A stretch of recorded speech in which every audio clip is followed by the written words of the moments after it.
Bu bola hamma 9 oyda tug'ilsa 1,5 yilda tug'ilganda, sizdan bilsanglar bola, kirib chiqmasalar chiqmay turib oladigan sortidan. Kech qolish bo'yicha yurtimiz ardog'i. Tushunmayman. Bitta bitta kech qolib ketsangiz, bu bola bilan aldolmaysizlar, aka probkada qolib ketdi. Probkaga ham kech qolib ketib qolamiz-da, probka tarqab ketgan bo'ladi. Atay uyga yetib borishimdan 20 minut oldin telefon qilib qo'yaman, eshigini tagida yana 1,5 soat chiriyman, chiqmay turib oladi. Skorid ishlasa ham haligi biz vizitga keluvdik, bir yoshli chaqaloq istimas chiqyapti deyishdi desa, hali akalar hamda qara 4 kishi turgan bo'ladi, belida chorsi boshida do'ppi bilan.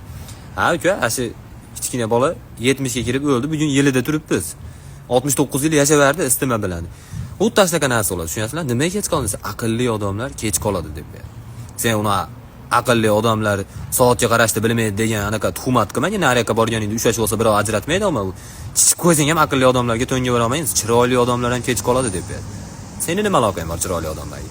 Sen kutib turibdi-da ko'chada hamma seni chiqishingni, mana shu bola chiqsa, u rasmga tushib olar deb turishdi-da. Chiroying